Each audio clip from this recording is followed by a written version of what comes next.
que estamos estudando,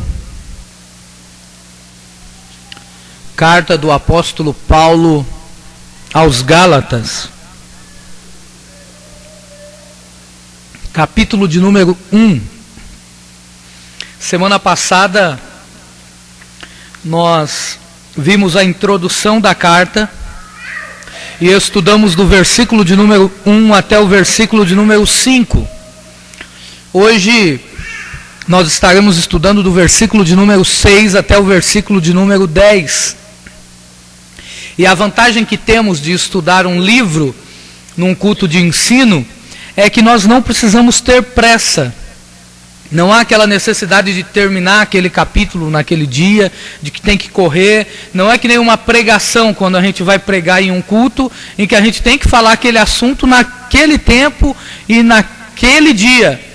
A vantagem de estudarmos um livro, então, no culto de ensino, é que a gente pode ir devagar e sempre aproveitando cada detalhe da carta, cada detalhe do livro, a fim de que possamos aplicar muito e muito mais as verdades bíblicas na nossa vida.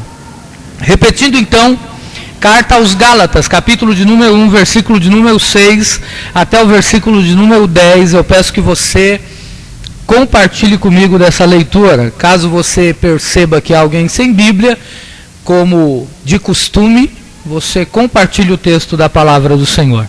Diz assim a palavra de Deus: maravilho-me de que tão depressa passasseis daquele que vos chamou a graça de Cristo para outro evangelho.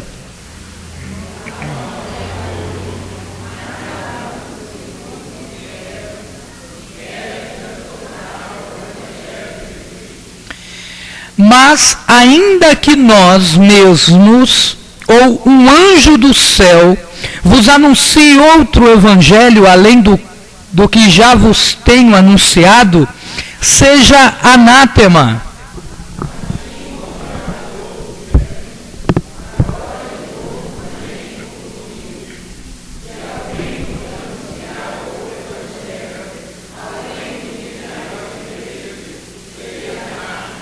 Porque persuado eu agora a homens ou a Deus?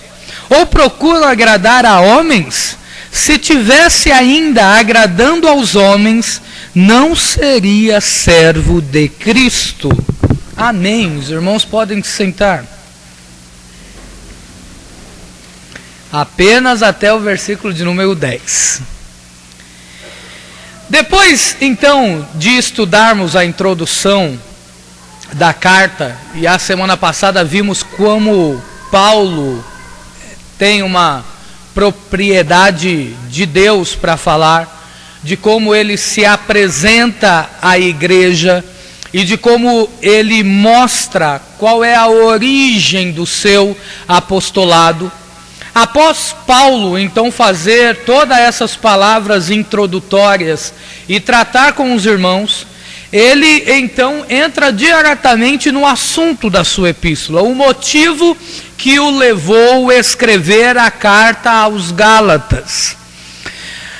O desvio dos crentes então ali daquela região da Galácia, que a gente viu que não é uma igreja apenas, mas algumas igrejas, pelo menos 4, o motivo que levou Paulo a escrever aos irmãos foi esse desvio dos irmãos a um evangelho que dependia das obras para que fossem salvos. Um evangelho legalista, que era pregado então por aqueles mestres judaizantes que acreditavam e que ensinavam que depois de aceitar Jesus, os irmãos gentios tinham que se circuncidar, tinham que praticar toda aquela legalidade da lei de Moisés, caso não seriam salvos.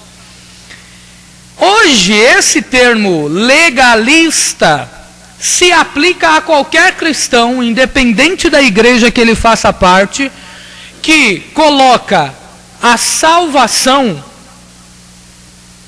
o critério para a salvação, não apenas a fé em Jesus, mas também tradições humanas, costumes humanos e qualquer outro meio que retire de Cristo a suficiência da salvação.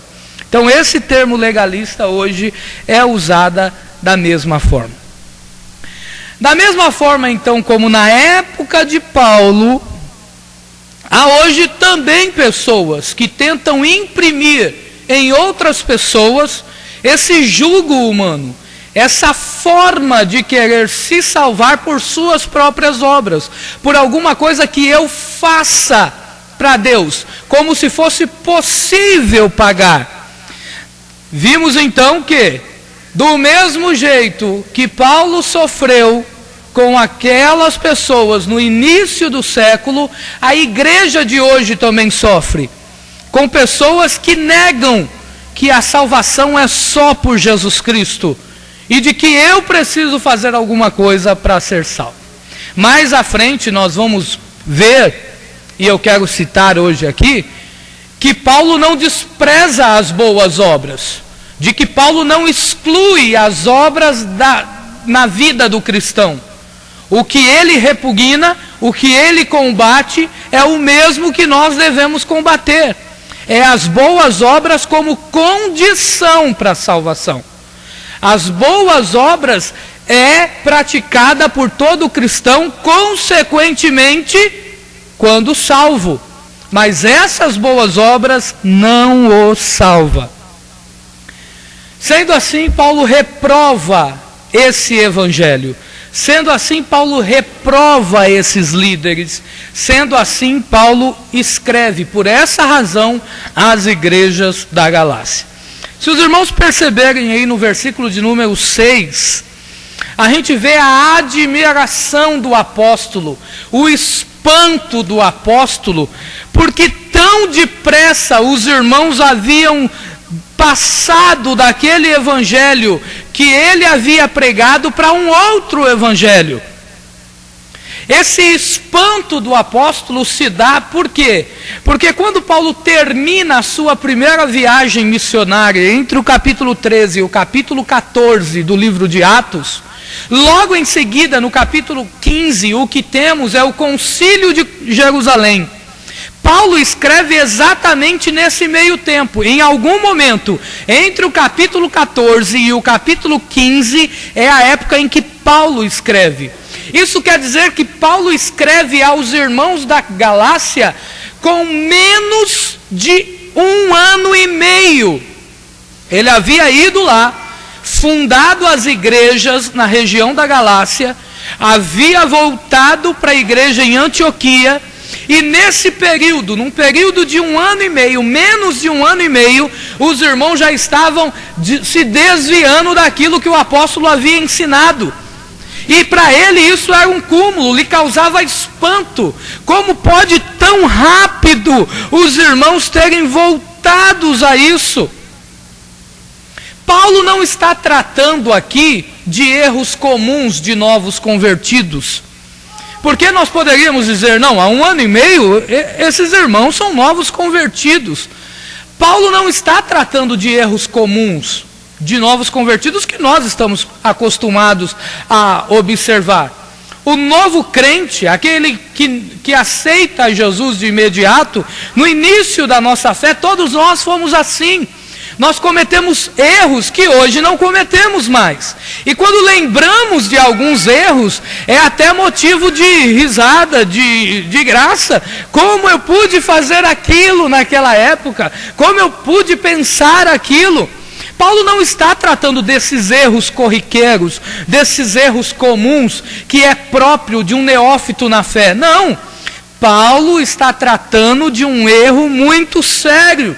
É uma questão primária da fé cristã.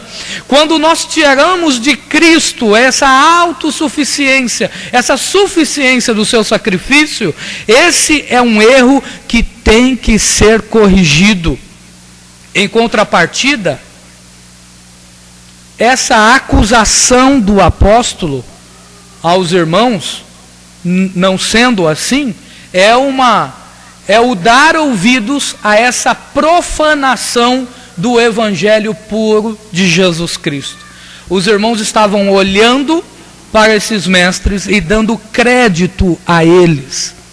Eles estavam olhando para eles, mesmo depois de terem aprendido o Evangelho, estava dando crédito ao que eles estavam pregando. Às vezes, eu também fico admirado com essas coisas. Nós temos ensinado o quanto precisamos avaliar uma mensagem a partir de uma questão bíblica, de como a igreja tem que se comportar no sentido de como ouvir, de como recepcionar uma mensagem. A palavra de Deus não deve ser usada para promover glória para nenhum homem. A palavra de Deus deve ser pregada para que a glória seja dada a Cristo. Quando eu prego a palavra de Deus aos irmãos, eu não devo produzir nos irmãos por mim mesmo nada de espiritualidade. Os irmãos não são marionetes em que eu tenho que ficar dizendo: levanta a mão para a direita, levanta a mão para a esquerda, põe a mão no ombro do seu irmão e diga isso ou fale aquilo outro, dê glória a Deus por isso ou por aquilo outro. Não é esse tipo de adoração que Deus espera da igreja.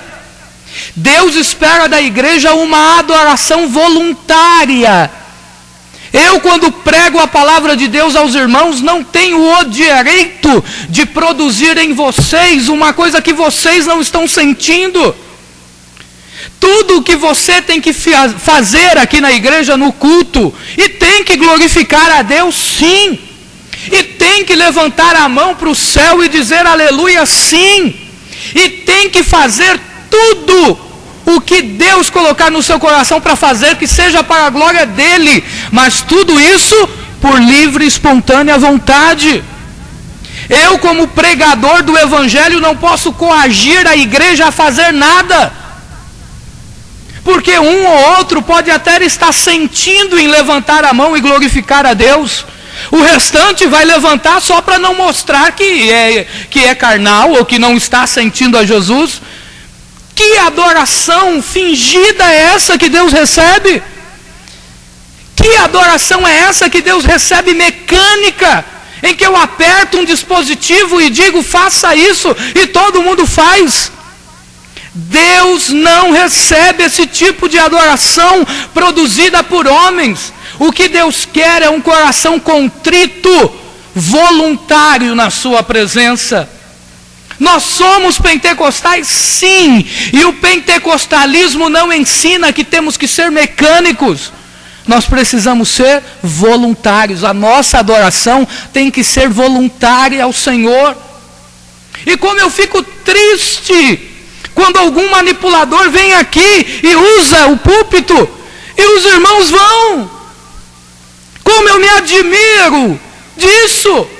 Jesus chamou cada um de nós aqui para avaliarmos criteriosamente o que estamos oferecendo para Ele. Jesus não recebe sacrifício de tolo. Jesus quer que a gente dê o nosso melhor para Ele, o melhor glória a Deus, a melhor palma que a gente tem que dar para Ele, o melhor louvor. O que eu tenho que oferecer para o Senhor tem que ser o melhor e de verdade. Não porque ninguém está mandando, não para ninguém ver, mas para que o Senhor receba.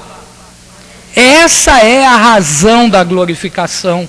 Esse é o motivo da glorificação.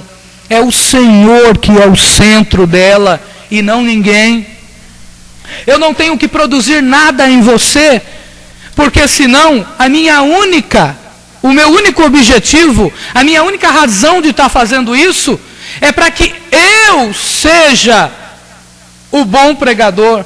É para que eu seja o pregador que quando prego todo mundo glorifica a Deus.